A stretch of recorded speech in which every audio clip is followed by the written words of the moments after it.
What's up, gang? Thanks for joining the Undiplomatic Podcast, the show with undiplomatic takes about the foreign policy scene. I'm your host, Van Jackson. The ideology of the billionaire class that supports MAGA and that supports Trump and that's basically engaged in a project of reactionary world making, like bringing us back to the feudal ages. And to make sense of that, I wanted to talk about 4 books in international relations that the billionaires have amplified, have signal boosted, have said that they freaking love. Okay. And since I'm an international relations scholar, I happen to be extremely well versed in all 4 of these books, and they fucking suck. And so that's kind of what I want to talk about. So I'm going to walk through each of these 4 books that the billionaires are enamored with. I'm going to kind of summarize them and summarize what's wrong with them.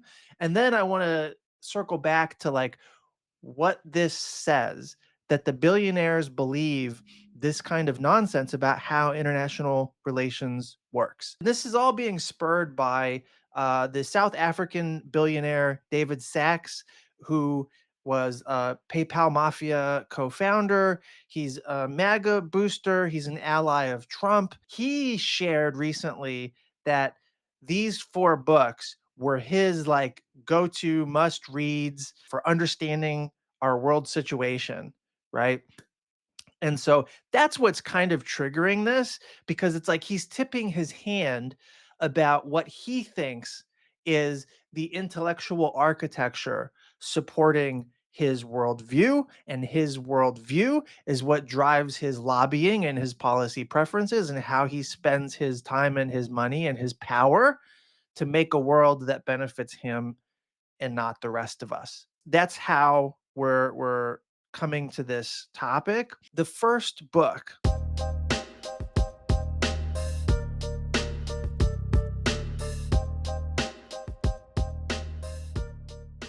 this is Samuel Huntington's The Clash of Civilizations and the Remaking of World Order. This is kind of like the Tell Me You're a Racist Without Telling Me You're a Racist book. Samuel Huntington, he's a very prominent, he's dead now, but he's a very prominent political scientist. He was famously a neoconservative who disdained the student movements in the 60s and the 70s. He was an early advocate for the Vietnam War, which you might remember didn't go well. And in his later years, he wrote a number of books, articles that were kind of controversial for being heavily racialized. And Clash of Civilizations is kind of the magnum opus of this sort of racialized problem, right? Huntington predicted, on the basis of like speculation, not so much evidence, in the Clash of Civilizations, that ethnic and religious conflict would become the primary reason for war in the post-Cold War world. And on one level, that is, there's nothing to see here. It's very much of its time. You know, in the 90s, when he was making this argument, it was really common to believe that the like natural state of things was for ethnically organized nations to just be like roiled in conflict. And the backdrop for his thesis was precisely the ethnic conflicts that were like raging in the Balkans and in Africa at that time, right? And so that's one way of situating this book. But on another level, Clash of Civilizations went much further than a lot of the armchair stuff of the 90s, because it took an essentialist view of the nation, which is to say that nations are like natural, unchanging, they're kind of based on blood and soil, you know, tradition is eternal in a way. Those are foundations for like a low-key racist worldview, right? And then he goes one step further than that. He says the world is constituted of roughly 8 or 9 civilizational blocks, right? This, and he defines these as Western, Latin, Islamic, Chinese, Hindu, Orthodox, Japanese, African, and Buddhist. You can't do that. That's Like, you could organize like linguistic traditions based on their roots in these kinds of ways, but that doesn't really map onto like how people live their lives. Like, this is not a good schema for thinking about the world, right? But Huntington believed that cultural and religious conflict, frictions between ethno nations, would end up like superseding economic issues or ideology, like, capitalism versus communism, that kind of thing. And so it's important to note, I guess, that like Clash of Civilizations is the third most cited book on political science syllabi, right? And it's not because scholars think the argument is good shit. It's literally the opposite, right? If you come at Clash of Civilizations with a 2025 mindset, you're going to see it and like obviously think it's super racist. It's hard not to, right? It's like kind of a despicable text. It did not seem as much that way back when it was written in the 90s. But this gets assigned by everybody as a kind of cautionary tale book. This is what you don't do, right? I was assigned this in undergrad. I was assigned this in grad school. I was assigned this as a PhD student, right? And it was never favorably assigned. It wasn't like, man, look at this brilliant argument. It was like, hey, here's how you don't do good political science. Here's how you avoid writing racist screed, right? Here's how we methodically deconstruct a garbage text, right? And so those were the kinds of uses that made it end up on the political science syllabus everywhere you go. A key analytical mistake that the Clash of Civilizations makes, there's a number of them, like this civilizational typology doesn't really work, right?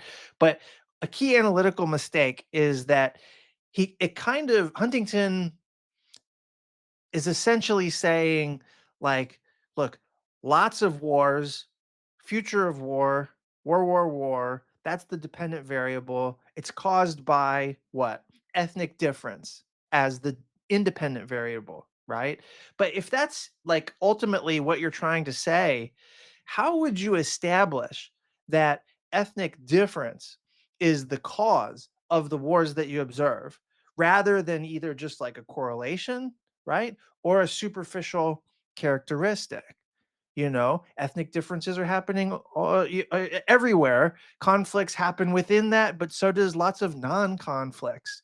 And so there's this reasonable question, a methodological question about how would you attribute like causal force to this claim that it's like ethnicity that's causing or religion that's causing the conflict. He doesn't even ask that question, let alone answer it. This book has basically been dragged by serious IR scholars for decades. But if you believe the Clash of Civilizations thesis, there's not a lot of room for optimism about the human condition. International cooperation might only really be feasible within ethnically homogenous imperial blocs, which is what MAGA foreign policy is trying to create, right? And you might conclude, if you believe Clash of Civilizations, you might conclude that the best chance for peace is if you resegregate populations along ethno national lines, perhaps an immigration ban. That's some pernicious shit. This book is famous basically for being mocked, for a generation. And yet, it is a biblical text for MAGA intellectuals. It's cited copiously in Palantir CEO Alex Karp's book, which is also an ethno nationalist civilizational screed, right? And so the Clash of Civilizations is not correct in its analysis, but its analysis is now part of a canon that like for MAGA ideology. I want to circle back to why that's a useful thing to observe in a second. The second book,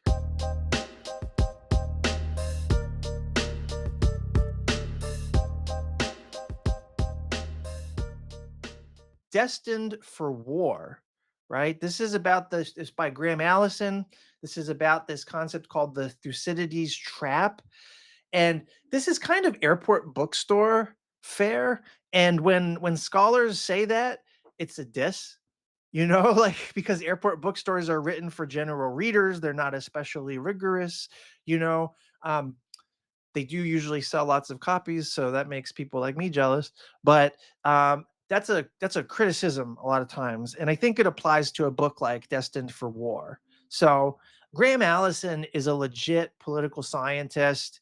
His name carries weight in the field, but most of that is because in he was at Harvard for one, but in 1971 he published this book called Essence of Decision that analyzed the Cuban Missile Crisis, and it was one of the first of its kind to kind of introduce like bureaucratic politics as a way of making sense of international relations. This book, Destined for War, it basically takes a catchy but thin concept, the Thucydides trap, his coinage, right?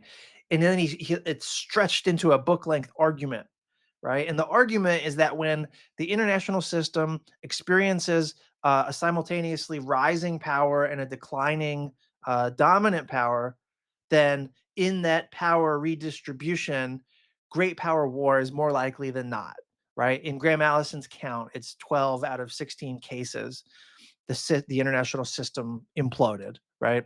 Scholars again have critiqued the shit out of this book, right? It's methodologically flawed. Its cases are almost entirely from Europe, like it's in that way it's kind of racially blind spotted, right? It shows in the whole point of it is to try and apply it to the contemporary China US great power rivalry situation, right? And yet the book shows no curiosity at all about Chinese politics, Chinese intentions or ambitions, or the sources of America's decline. Like, how do you foreground this rising power, declining power stuff without actually taking seriously the reasons for why America's declining or why China's rising, right? And that probably has something to do with the sources of conflict or not. Even policymakers, they engage with this book and this idea only in like the negative sense, right? It's a way of the Thucydides trap is a way of expressing that they oppose the fatalism inherent in the Thucydides trap. Like the Thucydides trap gets invoked by policymakers usually to say, we refuse to accept that a rising power and a declining power end up in war. The question then becomes like, how does a book like this end up on a list for billionaire understandings of international relations? And that to me suggests intellectual laziness. Are you not familiar with the library of rigorous criticisms of the underlying idea here, right? Did you just read the first thing that Amazon suggested to you when you typed in international relations? Because I bet this is on the first or second page of the search results. It's a prominent book. Prominent does not mean good, right? Especially in international relations. But worse than like the lazy ignorance that this kind of signifies, that you would put this on your must read list, signal boosting this book seems to be a validation for pessimism because, again, it suggests 12 out of 16 instances of power transition end up in great power war. Shining a light on this book or like associating yourself with it is a way of telling others that you're right to use your billions of dollars to set up exit projects from human civilization, whether that exit is this network state bullshit, whether it's a Mars colony, whether it's a bunker in New Zealand, whatever it may be, your pessimism justifies those measures. Third book on this billionaire list of geopolitical slop.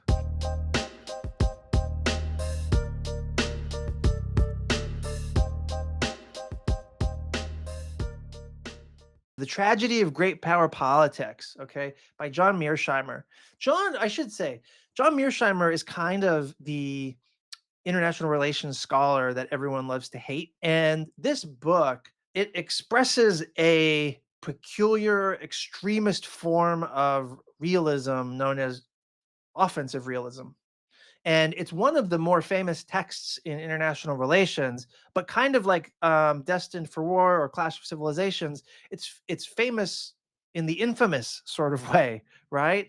It like so many scholars use this as a foil for their own work. When something is like simple and just totally bullshit, it makes it attractive to scholars who want to say like, oh, that's not what I'm doing, or Mearsheimer says this, but actually I'm doing that, right?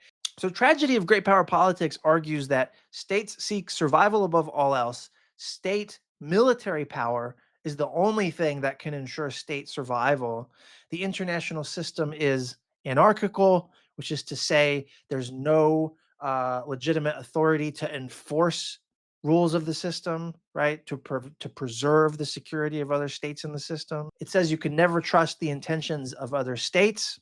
Even if they're your friend today, they might be your enemy tomorrow. And then states will always, therefore, seek to maximize their power relative to other states. That's a pretty aggressive set of assumptions. Like, you don't have to think very hard to realize that most lived in real world international relations looks nothing like offensive realism, right? Even interstate competition itself is not a common part of geopolitics. It happens. It's happening now with, between the US and China, but it's not like that's a drop in the bucket of the totality of international relations. Most international relations is functionally cooperative most of the time, right? So competition is normal, but it's not the norm. And yet, if you accept these propositions of offensive realism, you can only conclude that insecurity, predation, and recurring great power war are just permanent, tragic features of political life. And that's where the title of the book comes from: The Tragedy of Great Power Politics. The tragedy that Mearsheimer is referring to in his own worldview is that there's just nothing you can do about this. States seek to maximize power. The problem with that at all times, and the problem with that is that if your analysis says that cataclysmic war and domination and conquest and power maximization, if those things are eternal features and recurring features and inevitable, guess what that does to your prescriptions for how you're supposed to act in the world? That's right. It gives you a fucking license to ill, right? So that's Mearsheimer. And then the fourth book on the billionaire David Sacks's list, it's kind of jarring that he shouted this book out.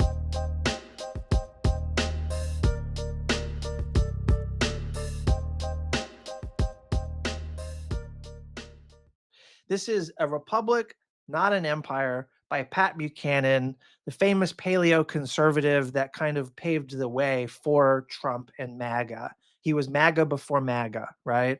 And this book that he wrote in 1999, it's kind of the most pernicious of the bunch of this list, but I can appreciate why it would be batched together with these other three, right? And I should say, like, I I have taught some of these books critically from a critical point of view occasionally. I've never taught this one because this one is like just deep racism, you know? It's like teaching Mein Kampf or something. But I read this book during Trump 1.0, 2017, and it drove because I was trying to make sense of what was happening, right? It drove me crazy, this book, because it holds out elements of sanity. He says things like America is imperially overextended, right? We should, like the title says, we should be a republic, not an empire, right? Liberal internationalism is military adventurism. Those things are not wrong to say, but in order to make those arguments, he kinds of twists reality in ways that make it like unrecognizable, Like the book is racist, it is full of bad assumptions, indefensible analysis, and that also makes it a perfect Trump template for Trump foreign policy preferences. And so a lot of people compare Trump to Pat Buchanan. That's like a very common thing. And it makes, when you read this book, it makes total sense. Don't read this book. It makes total sense why people would compare Trump to Buchanan, right? But when you want to just to get to like, what does this book say and why is it so problematic? This is some of the claims that Pat Buchanan makes in this book, right? Bilateral trade deficits are a national security threat in part because they strengthen China, right? He says the Vietnam War was a good war, a necessary war. What? The US should have stayed out of World War One, okay, and World War Two, which is to say, don't fight Hitler. What? What? Right? Right? And then some other stuff. The US should pull troops out of Japan and Korea. The US should not defend Taiwan. Although in 1999, that wasn't like, that wasn't on anyone's mind really. He argued for withdrawal from compliance with the UN generally, but especially the International Criminal Court and the UN Convention on the Law of the Sea. He argued to withdraw from NATO. He argued to shut down immigration as the way to restore America to first world status. This is all Trumpian as hell. And just like with Trump, there are elements here that are worth taking seriously, but for reasons that have nothing to do with Pat Buchanan's larger goal, which is to create a white nationalist social order. On the good side of the ledger, if you want to think of it like that, World War One was an inter-imperialist war. It was a bad war. There were no good guys in World War One, right? And so the US should not have gotten involved. And also, like, American democracy did pay a hefty price because Woodrow Wilson entered World War One, right?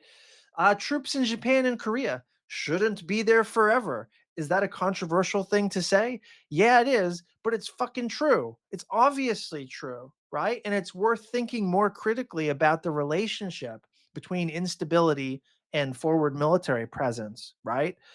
NATO expansion in the 90s obviously was regrettable. Look what it led to. And no, I'm not saying NATO expansion caused Putin to invade Ukraine, but to say that it had nothing to do with it is ridiculous, right? And what was gained through NATO expansion? There's a broken clock is right twice a day kind of thing going on with this book or with these parts of the book, you know. But ultimately, we're talking about a nightmare, a nightmare of a worldview, civilizational reasoning, right? He's legitimating past American land grabs and past conquests, right? He thought U.S. settler colonial expansion was very defensible. He wanted America to not fight Hitler. He rejects international institutions of any kind. You know, add all that up. It kind of looks like Trump's foreign policy, right? And if Buchanan had become president, you can bet he'd be imposing something like Trump's economy melting tariff regime alongside a war on brown people with tattoos, you know, this deportation shit. So, I mean, like, I grew up around people with Buchananite politics, and to see MAGA billionaires shout it out and try to make it a real thing, it's predictable, but it's a source of like massive fucking dread.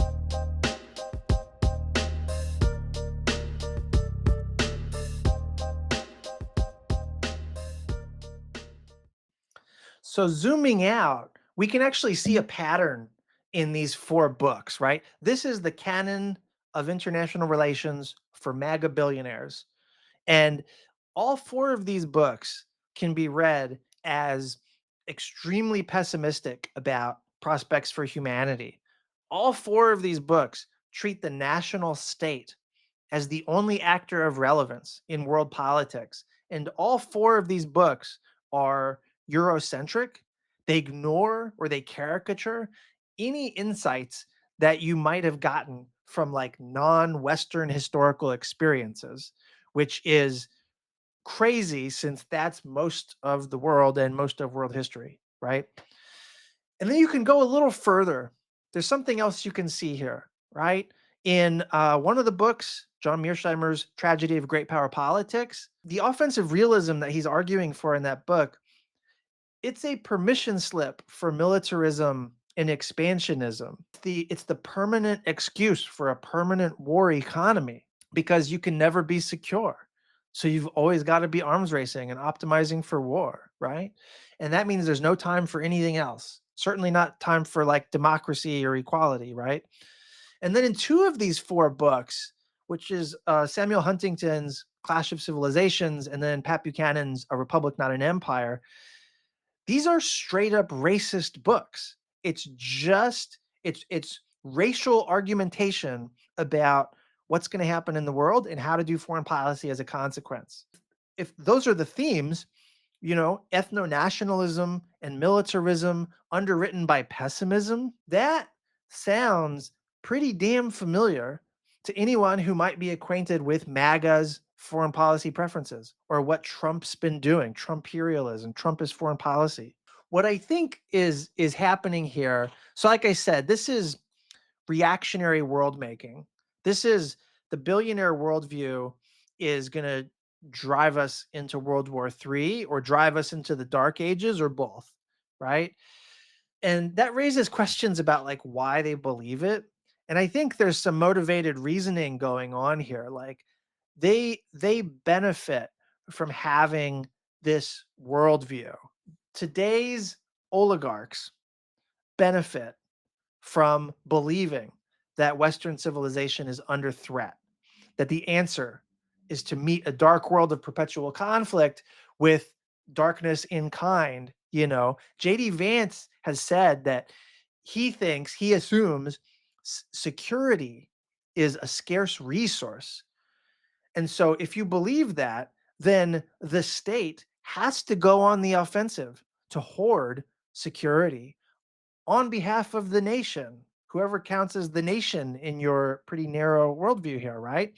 And if you're going to hoard something, by definition, you're taking it from others, you're denying it to others. And if it's something as fundamental as security that you're trying to hoard for yourself at the expense of others, well, you're just committing yourself to conflict, a kind of perpetual conflict. The predatory foreign policy that is MAGA's approach to the world, territorial expansion, colonial resource extraction, war optimization, and arms racing, right? That stuff is only a rational response to the world. If you take hierarchy and scarcity and the possibility of a spatial fix to political problems, if you take those things as a given, and they're not a given, they're not even reasonable. And so a system of predatory foreign policy requires systems and technologies of oppression, of death dealing. Silicon Valley and venture capital are the chief beneficiaries of those systems because they are its producers, they are its financiers, they are heavily, heavily invested in American militarism. It's good for business to promote all this geopolitical slop. Billionaires exhibit motivated reasoning because it's valuable for them to believe this stuff. Smedley Butler, almost 100 years ago now, 90 years ago, he wrote this little pamphlet called War is a Racket.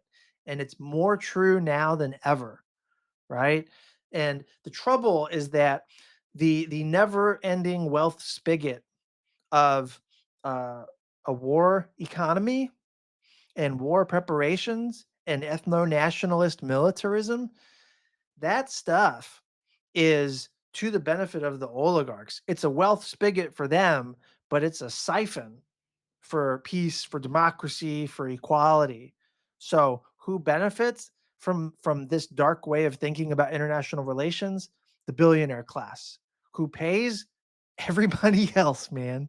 Everybody else. So I guess if there's like a larger meta takeaway, it's that the most celebrated ideas in knowledge production are not necessarily like the best ideas. They're definitely not the most peace inducing ideas, right? The ideas that come to be celebrated and even remembered, canonized about the world, they are inevitably the ones that most benefit the rich and the powerful. That's all I got.